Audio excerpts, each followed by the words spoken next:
The first time I heard my wife say she wanted to feel single again, I was elbow deep in transmission fluid at midnight, trying to save Mrs. Patterson's dying Honda. Helen's voice drifted through the cracked garage window, her phone on speaker, and I froze like a deer in headlights, except this deer was about to get really, really angry. Before we dive deeper into this story, I have one small request. Please subscribe, drop a like, comment, and hit that hype button to boost this channel so more people can discover these incredible Reddit stories. God, Nate is so clingy lately, Helen laughed, that fake tinkling sound she used with her work friends. Like, I can't breathe, I need space. I need to feel single again, you know? Girl, you deserve better, another voice chimed in. Sabrina, Helen's best friend since law school. You're a lawyer, he's a grease monkey. What did you expect? I should have been crushed, devastated. Instead, I felt something cold and sharp settle in my chest. Clarity, maybe. Or just pure, distilled rage wrapped in a smile. My name's Nate Sullivan. I'm 40 years old, and I own Sullivan's Auto Repair in Millbrook, Massachusetts, a dying mill town that's half gentrified coffee shops and half boarded up storefronts. I've been married to Helen for 18 years. We have a daughter, Sam, who's 17 and thinks TikTok is a legitimate career path. Helen works at Larkin and Associates downtown, at one of those glass and chrome law firms that sprouted up when the developers decided our crumbling town had character. She handles real estate deals, wears power suits that cost more than my monthly mortgage, and lately she's been spending a lot of time at Derek's gym. Derek. Personal trainer, part-time Instagram influencer, full-time douchebag, 35, all abs and attitude, running a wellness center. That's really just a meat market with kettlebells. I wiped my hands on a rag and walked to the window. Through the kitchen glass, I could see Helen pacing, phone pressed to her ear, laughing. She looked happy, happier than I'd seen her in months. I'm serious, Sabrina, and tonight I'm telling him. I need my freedom. Freedom? Sure. Let's talk about freedom. 20 minutes later, Helen walked into the garage. She'd changed into yoga pants and one of those expensive athleisure tops that probably cost $80.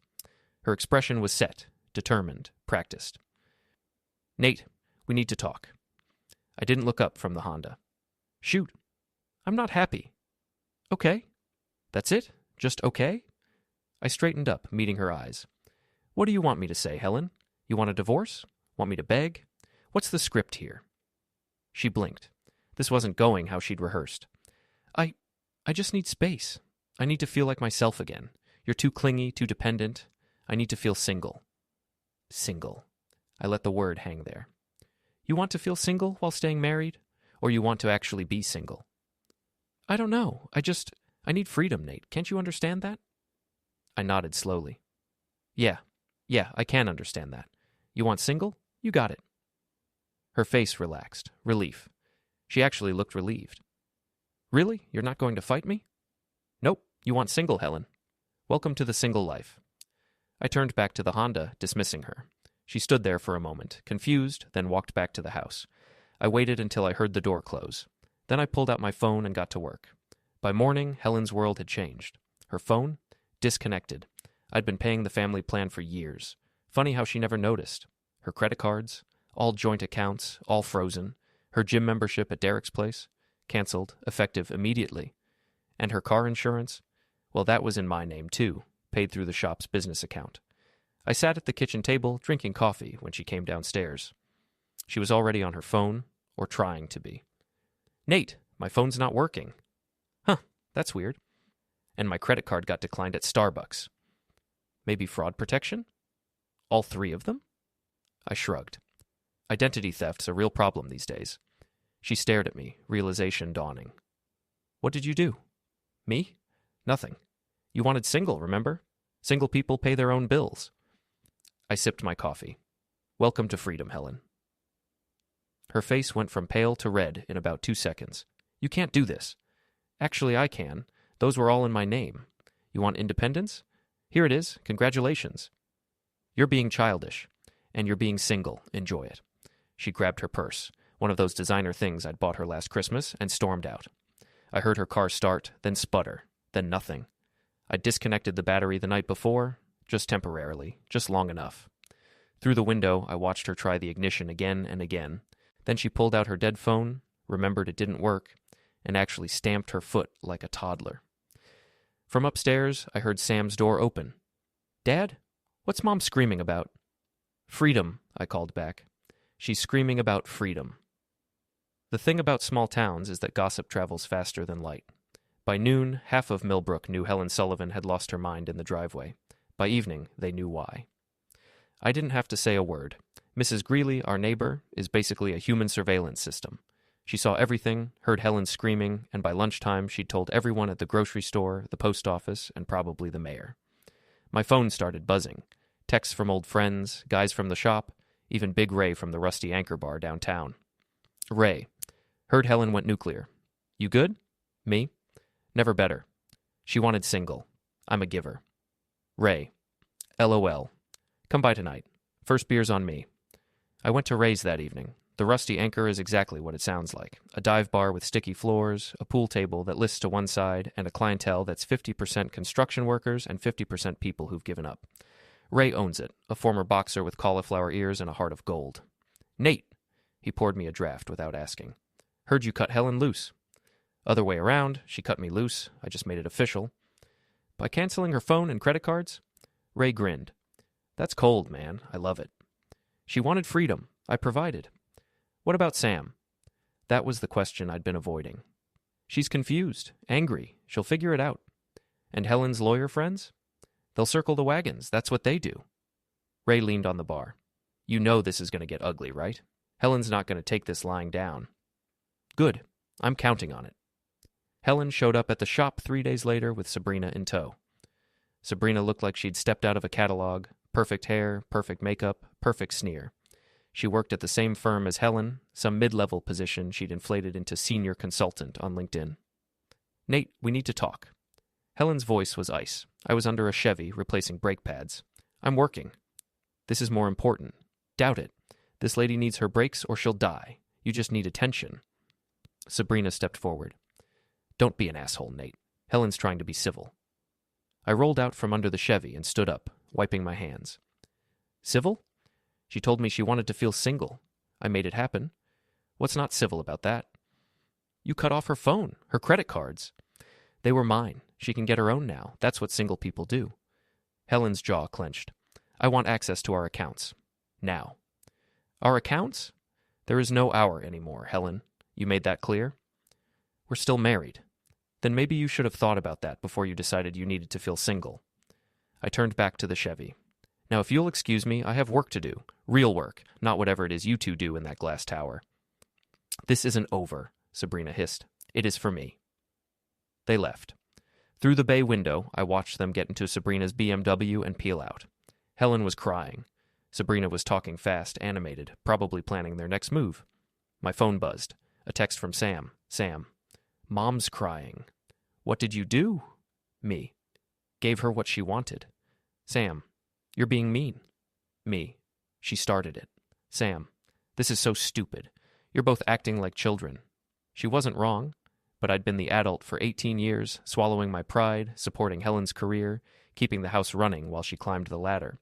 If she wanted to throw it all away for some gym rat with abs and an Instagram account, fine. But she wasn't taking me down with her. The school fundraiser was that Friday. Sam was involved in the drama club, and they were auctioning off donated items to raise money for new stage equipment. Helen and I had both promised to attend. I showed up early, wearing my cleanest jeans and a button-down shirt. Helen arrived 20 minutes later with Derek. Derek, 6'2", spray tan, teeth so white they probably glowed in the dark. He wore a fitted polo that showed off his arms and a smile that said he'd already won. They walked in together, Helen's hand on his arm, laughing at something he'd said. The room went quiet. Everyone knew. Small towns don't keep secrets. Helen's eyes found mine across the gym. She lifted her chin, defiant. Derek whispered something in her ear, and she laughed louder. Ray appeared at my elbow. "Easy, brother." "I'm fine." "You look like you're about to commit murder." "Just thinking." The auction started. They sold off gift baskets, restaurant certificates, a weekend at some bed and breakfast. Then they brought out a designer purse, the one I'd bought Helen for her birthday last year. She'd donated it. The auctioneer held it up. "Beautiful Kate Spade bag, ladies. Who'll start the bidding at $50? I raised my hand. 50. Helen's head whipped around. Derek smirked. 50? Do I hear 60? 60, some woman in the back called. 70, I countered. Helen stood up. Nate, don't. 80, the woman said. 100. I kept my eyes on Helen. The room was silent now, everyone watching. 100. Going once. 150, Helen snapped. I smiled. 200. Nate, stop it. 250. Derek put a hand on her arm, but she shook him off. 300. 500. I didn't blink. The auctioneer looked between us, sensing drama. $500. Going once, going twice. Nate, Helen's voice cracked. Sold to the gentleman in the blue shirt. Applause rippled through the gym. I walked up, paid in cash, and handed the purse to the woman who'd been bidding against me. Here, enjoy. She took it, stunned. Are you sure? It's for a good cause, right? I walked past Helen and Derek. Helen's face was crimson. Derek looked confused. Good. Outside, Ray caught up with me. That was the most expensive screw you I've ever seen. Worth every penny. She's going to retaliate, you know. Let her try. The retaliation came Monday morning. I arrived at the shop to find Loser spray-painted across the bay door in neon orange. My toolbox had been dumped, wrenches and sockets scattered everywhere, and someone had slashed 2 of my tires. I called Officer Haskell, the local cop who handled most of Millbrook's petty crime. He showed up 20 minutes later, sipping coffee from a Dunkin' cup. Vandalism, huh? He surveyed the damage. Any idea who? I've got suspicions. Your wife? News really did travel fast. Maybe. Or her new boyfriend. Haskell wrote something in his notebook. Derek Vance? The trainer? That's him. I'll talk to him, but unless you've got proof. I know. Thanks anyway. After Haskell left, I cleaned up the mess and got to work, but my mind was spinning. Helen was escalating. She wanted a fight? Fine. But she had no idea who she was fighting. That night I drove to Derek's gym. It was closed, dark except for a security light over the entrance. His car, a leased BMW I'd checked, was parked in the back. I didn't slash his tires. That would have been petty. Instead, I poured a pound of sugar into his gas tank, spray-painted Cheater on the driver's side door, and left. 2 days later, Derek's car died on Route 9. The repair bill was over $3,000. I know because he took it to Jerry's garage across town, and Jerry owed me a favor. Jerry called, laughing. Nate, you see what happened to that trainer's Beamer? Nope. What happened? Sugar in the tank. Engine's toast. Guy's furious. That's terrible. Who would do such a thing? Jerry laughed harder. You're a cold son of a bitch, Sullivan. I have no idea what you're talking about. Helen found out, of course. She showed up at the shop again, this time alone, her face a mask of fury. You destroyed Derek's car. Did I? That's a serious accusation, Helen. Got proof? I know it was you. Knowing and proving are two different things. You're a lawyer. You should understand that. Why are you doing this? I set down my wrench and looked at her. Really looked at her. She'd lost weight, probably stress. Her eyes were red-rimmed. She looked tired. Good. You wanted single, Helen. You wanted freedom. But you also wanted to humiliate me. Parade your boy toy around town, make me look like a fool, so I'm just returning the favor. This is insane. No, this is consequences. You started this. I'm just finishing it. I want a divorce. Great, file the papers. I'll sign them. She blinked. Just like that? Just like that. But understand something. You're not taking my shop, my house, or my dignity. You want out? Walk away clean. Otherwise, this gets a lot worse. Are you threatening me? I'm promising you. She left without another word. The divorce papers arrived 2 weeks later. Helen was asking for half of everything. The house, the shop, my retirement account. Her lawyer, some shark from Boston, had drafted a document that would have left me broke and homeless. I took it to Ray. He read through it, whistling low. She's going for the throat. Yeah. You got a lawyer? Can't afford one. Not the kind I'd need to fight this. Ray poured us both a whiskey. Then you need leverage. Like what? Dirt. Everyone's got dirt, Nate. You just gotta dig. I thought about that. Helen was careful, smart. But Derek? Derek was a different story. I started asking around. Turned out Derek's gym was in serious financial trouble. He'd taken out loans he couldn't repay, bounced checks to suppliers, and had a reputation for scamming clients with fake nutrition plans and overpriced supplements. Better yet, he'd been sleeping with at least 3 other women besides Helen. I knew because one of them, a dental hygienist named Kelly, came into the shop to get her oil changed. She was bitter, angry, and very, very talkative. He told me I was special, Kelly said, leaning against the counter. Said he was leaving his girlfriend for me. Then I find out he's got like 5 girlfriends. And one of them's married. Really? Who? Some lawyer lady. Helen something. I nodded sympathetically. That's rough.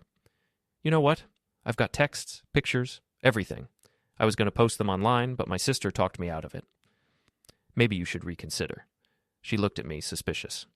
Why do you care? Let's just say Derek and I have a mutual acquaintance who deserves to know the truth. Kelly smiled. Give me your number. The texts were damning. Derek had been juggling women like a circus act, promising each one she was the one, borrowing money and ghosting them when things got complicated. He'd even stolen from one, forged her signature on a loan application. I compiled everything into a folder. Then I sent copies to Helen, Sabrina, and Derek's business partners at the gym. The fallout was immediate. Helen called me, screaming, You sent me these? These fake texts? They're not fake. Check the metadata. Call the women if you don't believe me. Derek wouldn't. Derek's a con artist, Helen. He's broke, he's a liar, and he's using you. But hey, you wanted single. You wanted freedom. Enjoy it. She hung up. An hour later, Sabrina called. Nate, we need to talk. About what? About Helen. About this mess. What mess? Helen made her choice. It's not that simple. Sure it is. Sabrina's voice dropped, cold and sharp. You think you're so smart, don't you? You think you've won? I don't think. I know. You have no idea what you've started. Then enlighten me. Silence. Then she hung up. That night, I couldn't sleep. Something about Sabrina's call bothered me, her tone, her words. You have no idea what you've started. I went down to the garage and started going through old files. Helen and Sabrina had been friends for years, since before Helen and I got married. Sabrina had been at our wedding, been there when Sam was born. She was practically family. But something nagged at me, a memory. Years ago, Sabrina had applied for a job at the shop. I'd turned her down. She didn't have the skills, and honestly, I didn't trust her. She'd been furious, accused me of sexism, and stormed out. Helen had smoothed it over, but Sabrina had never really forgiven me. I pulled out my laptop and started digging. Social media, public records, anything I could find. And then I found it. 3 years ago, Sabrina had been fired from another law firm for falsifying her credentials. She'd lied about her degree, her bar certification, everything. Helen had helped her get the job at Larkin and Associates, vouching for her despite knowing the truth. But there was more. 6 months ago, Sabrina had introduced Helen to Derek. She'd been the one to suggest Helen join his gym to take care of herself. She'd encouraged the affair, fed Helen's discontent, and pushed her toward divorce. Why? Because she hated me. And she'd spent years manipulating Helen, turning her against me, orchestrating this entire disaster as revenge. I sat back, stunned. Sabrina wasn't just Helen's friend. She was the puppet master. I needed proof, something concrete. So I did what any reasonable person would do. I set a trap. I called Sabrina. We need to talk about Helen. What about her? I know what you did. All of it. Pause. I don't know what you're talking about. Meet me at the old warehouse by the lake. Tonight. Come alone. Why would I do that? Because if you don't, I'm sending everything I found to the State Bar Association. Your fake credentials, your lies, all of it. Another pause. Fine. 8 o'clock. I got there early and set up my phone to record. The warehouse was abandoned, full of rusted machinery and broken windows. Perfect. Sabrina arrived at 8, her BMW headlights cutting through the darkness. She stepped out, looking around nervously. Nate? Over here? She walked toward me, her heels clicking on the concrete. What do you want? The truth? Why'd you do it? Do what? Sabrina, I know. You set this whole thing up. You introduced Helen to Derek, encouraged the affair, pushed her toward divorce. Why? Her face hardened. You really don't remember, do you? Remember what? 5 years ago. I needed a job. I came to you, begged you to hire me. And you laughed in my face. I didn't laugh. You said I wasn't qualified, that I didn't belong in a man's world. You humiliated me, Nate, and Helen just stood by and let you. So this is revenge? You destroyed my marriage because I didn't hire you. You destroyed my career. I had to rebuild everything from scratch. And Helen? She was so easy to manipulate. All I had to do was plant a few seeds, introduce her to Derek, and watch it all fall apart. You're insane. She smiled. Maybe, but I won. Did you? I pulled out my phone, held it up. The recording light blinked red. Her face went white. You recorded this? Every word. You can't. I can, and I will, unless you fix this. Fix what? Helen, Derek, this whole mess. You're going to tell Helen the truth? All of it. Or I send this to everyone. The bar association, her boss, the local news. Sabrina's hands shook. You bastard. I learned from the best. Sabrina didn't show up to work the next day, or the day after. Helen called me, frantic. Have you seen Sabrina? Nope. She's not answering her phone. Her office says she called in sick. Maybe she's actually sick. Nate, what did you do? Nothing. Why do you always assume it's me? Because it's always you. I hung up. Let her stew. 2 days later, Sabrina sent me a text. Sabrina. Fine. I'll tell her. Me. Good. Do it today. Sabrina. You're going to regret this. Me. I doubt it. That afternoon, Helen showed up at the shop. Her face was pale, eyes red. She looked like she'd been crying for hours. It's true, isn't it? What Sabrina said? What did she say? That she set this whole thing up? That she manipulated me into leaving you? Is it true? Helen nodded, tears streaming down her face. I'm so sorry, Nate. I didn't know. I thought I was unhappy. But she was in my head, twisting everything. And Derek? He's gone. Took off when I confronted him. He was using me, just like you said. I should have felt vindicated, triumphant. Instead, I just felt tired. Helen, I don't care anymore. What? I don't care. You made your choice. You believed Sabrina over me. You paraded Derek around town, humiliated me, and tried to take everything I've worked for. I'm done. But I was manipulated. So what? You're an adult, Helen. You made decisions. Own them. I want to fix this. There's nothing to fix. Sign the divorce papers. Take what's fair and leave. She stared at me, disbelieving. You're serious. Dead serious. She left, sobbing. I watched her go and felt nothing. The town festival was that weekend. Every year, Millbrook throws a big celebration. Food trucks, live music, a stage in the town square. It's the social event of the season, and everyone attends. I wasn't planning to go, but Ray convinced me. You've been holed up in that shop for weeks. Come out, have a beer, show your face. I'm not in the mood. Tough, you're coming. So I went. The square was packed, families and couples milling around, kids running wild. The smell of fried dough and barbecue filled the air. And there, near the stage, were Helen, Derek, and Sabrina. Together, talking. Ray saw them too. You gotta be kidding me. They deserve each other. But then I saw Sam. She was standing off to the side, alone, watching her mother. Her face was heartbroken. That did it. I walked straight to the stage where the mayor was about to give some speech. I climbed the steps, took the microphone from his hands, and faced the crowd. Hey, Millbrook, can I have your attention? The crowd quieted. Helen's face went white. Most of you know me. Nate Sullivan. I run the auto shop on Main Street, and most of you have heard the rumors about my marriage. Well, I'm here to set the record straight. Nate, don't...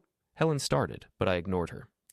My wife, Helen, decided she wanted to feel single, so she started sleeping with Derek Vance, the guy who runs that gym downtown. You know, the one that's about to go bankrupt because Derek's been scamming clients and bouncing checks. Gasps rippled through the crowd. Derek tried to push through, but Ray blocked him. But here's the kicker. It wasn't just an affair.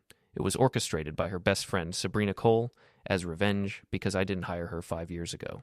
She manipulated Helen, introduced her to Derek, and sat back and watched my marriage implode. All because of a grudge. Sabrina screamed, "That's a lie!" I held up my phone. "I've got the recording. Want me to play it?" Silence. Didn't think so. So here's the deal, Millbrook. Helen wanted freedom. Derek wanted money. Sabrina wanted revenge. And me? I just wanted a simple life. But they couldn't let me have that. So now you all know the truth? Do with it what you will. I dropped the mic and walked off the stage. The crowd erupted, some cheering, some booing, everyone talking at once. Helen chased after me. "Nate, please." "We're done, Helen. Enjoy your freedom."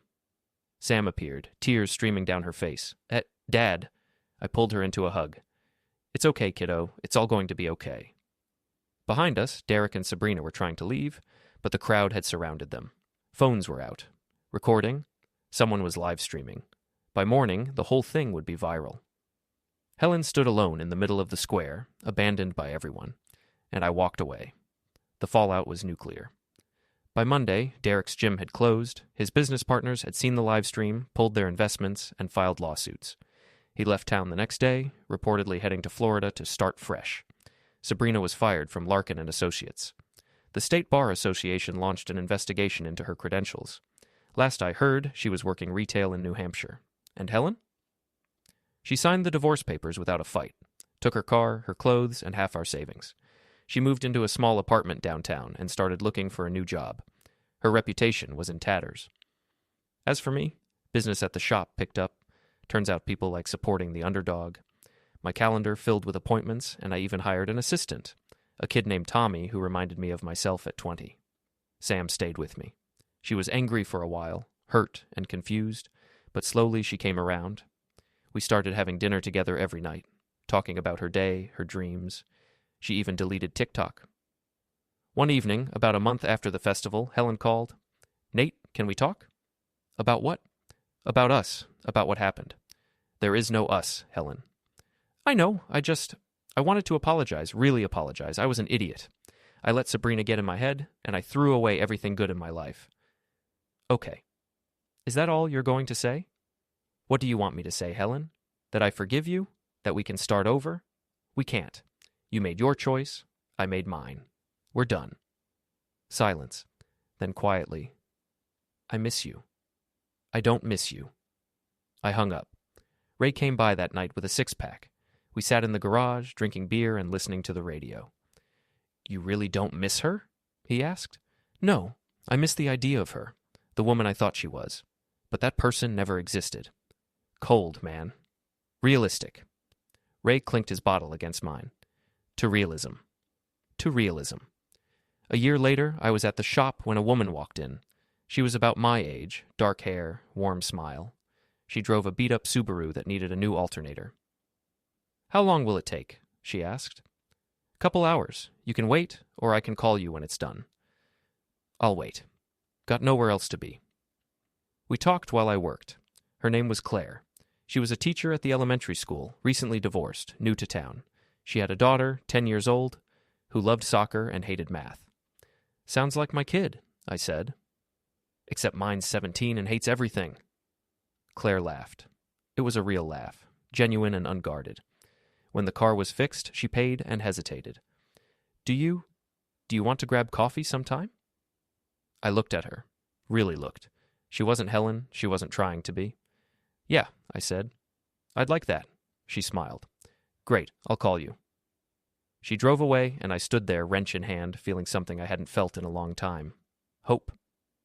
Sam came home that evening with news. "Mom's moving. She got a job in Boston." "Good for her." "You're not upset?" "Nope." "Dad, are you ever going to forgive her?" I thought about that. "Maybe, someday, but not today." Sam hugged me. "I'm glad you're my dad." "Me too, kiddo." That night I sat in the garage, the same place where this whole nightmare had started.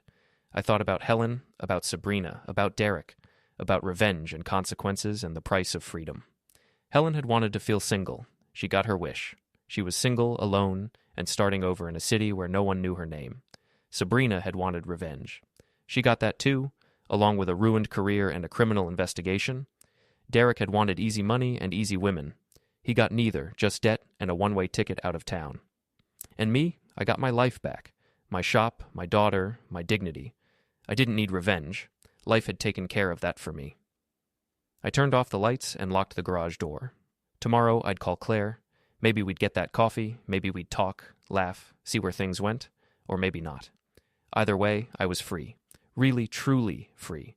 And that was worth more than any revenge. The end, don't forget to hit like, subscribe, and turn on the bell so you don't miss the next story. Write in the comments from which city you are watching,